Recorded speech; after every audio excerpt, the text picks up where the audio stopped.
today I want to present to you Querier, which is use the microphone.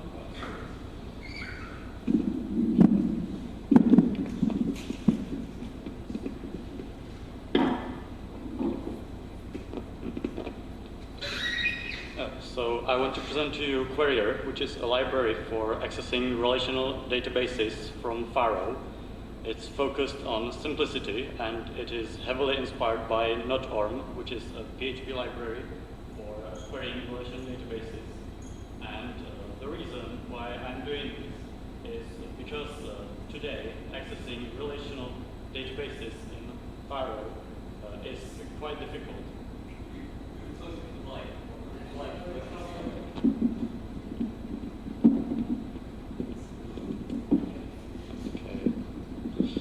Okay, sorry.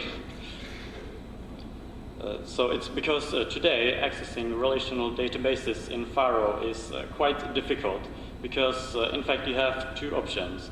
Either handwrite all your SQL queries by hand, and this gets tedious very quickly.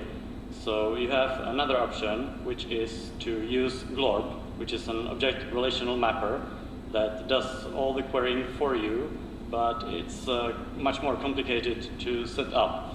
So I developed Querier, which goes somewhere in between, and it executes the queries for you. You don't have to write them, but it's not an ORM because you work directly with tables and rows. So all you need is to define a database structure. So it's just three values. What is the primary key column, what is the foreign key column name, and what are the table names. And this is it. That's all you need to set up if you want to query your database. If you use an ORM, you need to configure a whole lot more things. So this is it, and the whole setup might be just 3 lines of code like this. The first one to set up the driver to execute SQL queries, and the second one to define the structure of your database, and the third one to instantiate the whole thing. And that's it. Then you may start querying. So first you start by accessing a table, which is done like this. Here I have a sample table called song, and it's just a few characters to access the table. And this expression is actually already a query which selects all rows from the table. But all the queries are lazy, so it's not executed yet. It waits until I enumerate the result. So I might send do to it, and here for example I just print all song titles to transcript. And I send title to row, and that gives me a value of the column row, of the column title. So this is it, and this is pretty much easier than handwriting the SQL. So it's all built upon two principles, that the table is just a collection of rows, and a row is just a dictionary of values. So moving on to standard SQL features, there's the where clause, which you use by sending select, just like a normal small talk collection. You pass in a block, which is not a standard block because it's executed immediately and transformed to the SQL query. So you can't do what you want in the block. And the technique is explained very well in Udo Schneider's article about block translators parsing magic.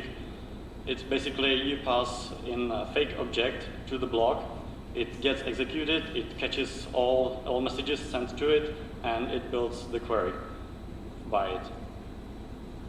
So next there is order by ordering, which is done just like a collection, so sorted or a sort block.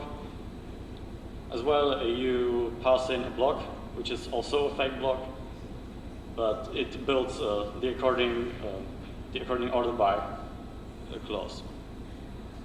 So then you have limit and offset.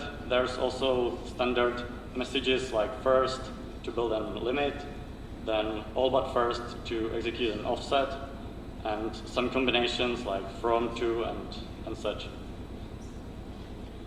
There are also some shortcuts for accessing a single row, like detect. Again, it's a standard collection message, so it works just like you would expect. So here I select a single row by its primary key, and if I want to select another row by primary key, I can do it even simpler, just by sending @ and the value of the primary key. And how does it know the column ID? Well, that was one of the things I specified at the beginning. So this is just one of the 3 things I need to specify so that the library knows which column to look for. There's also some support for aggregations, like computing an average, a minimum, a maximum value, and you can use standard Smalltalk messages to enumerate the result, like collect, do. It responds to size, and it does pretty much what you would expect. So one of the great features of NotOrm was easy access to related tables. So here I have 2 tables, album and song, and the song has a foreign key that points to table album.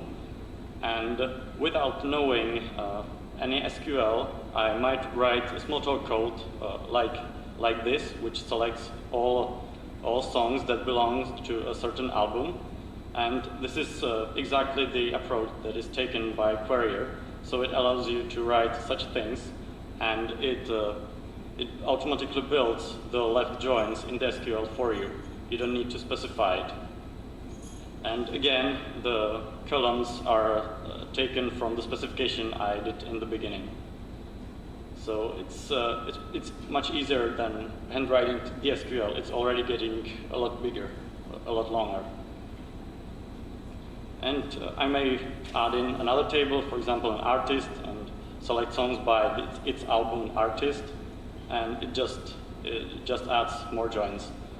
And you can see that it's much shorter, the Smalltalk code, it's much shorter than the generated SQL. So there is another approach which is used when you already enumerate the result, because first of all, I select all songs from the database, and then while enumerating the result, I encounter the row album and I access a related table. And the first query has already been executed, so it can't modify it and add a left join, like in the previous example. So instead, it just executes another query, which selects all albums for all songs in the result. And it executes just one query, it's not a query in a loop approach, so it does not execute a single query for each song. It selects all of the albums in one single query. So that was one direction that I went from song to album, and there is also the possibility of coming in another direction, from going from album to song. And we see that the foreign key is in the target table, not in the source table. So all I do is just add collection to the table name, and because there might be more songs for each album. So this returns me, the message song collection returns me a collection of all rows that are in the related table, and I may just enumerate it as well. So again, there are just two queries executed. The first selects all albums, and the second one selects all songs for the related rows from the albums. And quickly about modifications, there is the possibility of updating rows. This approach is a bit trivial. it executes a query for each row, so it's not ideal for mass updating. So it's better to use mass update, which updates all queries at once. And it does not select the rows, it just does the update. Even if I combine it with some conditions, it just adds the conditions to the update query and does not execute an extra select, which would be pointless in this example. And also there is the delete. There are two approaches. The first one is more collection-like, and the second one is a bit shorter. But it works pretty much the same way as the other queries. And finally, insert. This code inserts a new song to the database. I just send new to the table, and it creates me a new row. I fill in the values, and I just send save, and it will insert the row to the database automatically. So the current status of this library is that I have a working proof of concept for Pharo using Postgres as a database. And now I'm working on pushing all features and querying to other databases through Garage, which is a new driver to access relational databases for Pharo. And in the future, I might want to add some ORM-like features, like in Glorp, but possibly a different approach, maybe a bit simpler. I don't know yet for sure. And maybe I want to explore options for accessing other databases, non-relational, like MongoDB and such. So that's it for me. Do you have any questions? Oh, okay.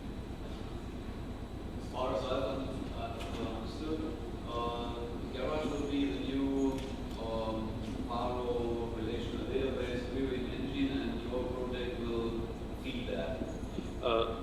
Garage is just for executing queries, just for executing SQL queries. My library generates the SQL queries and uses Garage or another driver to execute them. Okay. So you generate the query by executing somehow this model expression.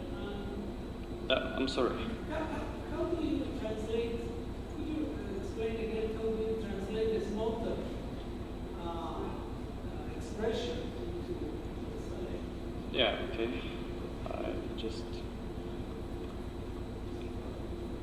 For example, this one.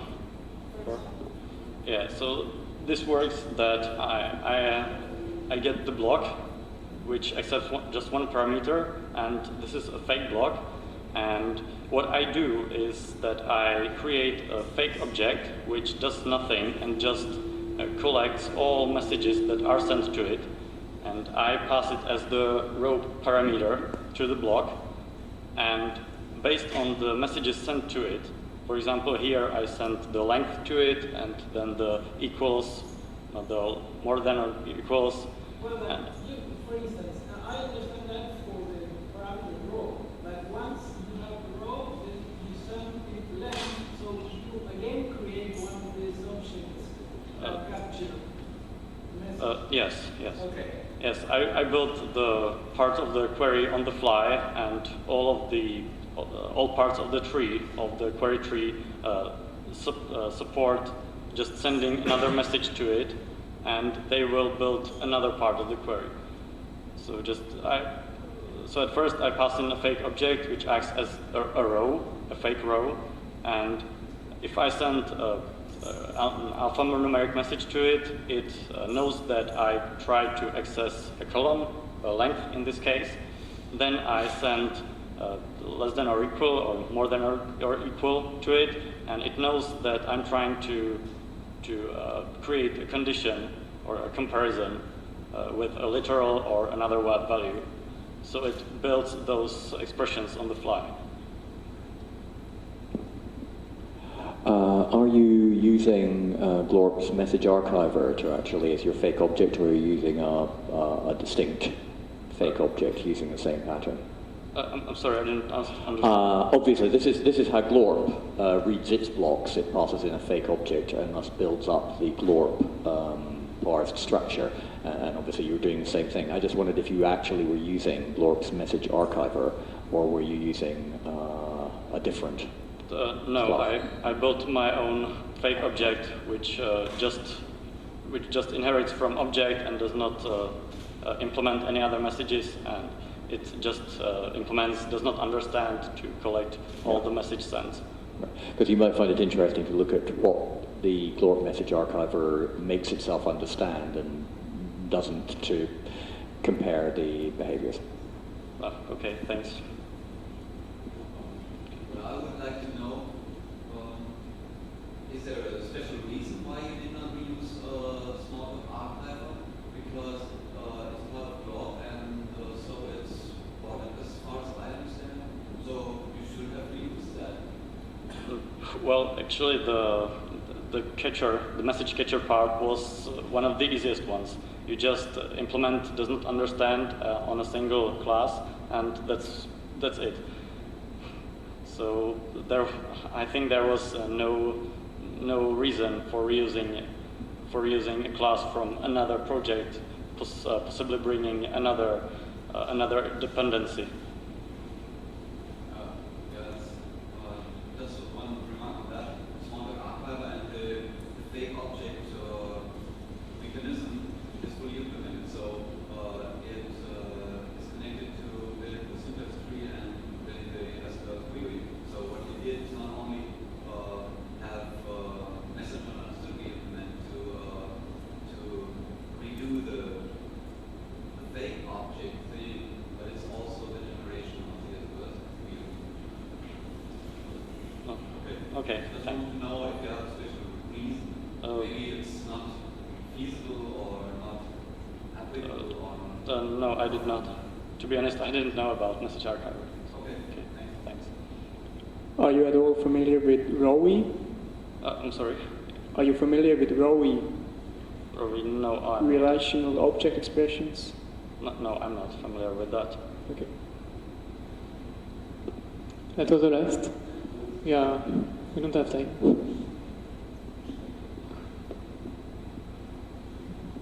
We don't have time anymore. Okay. Oh, sorry. Thank you.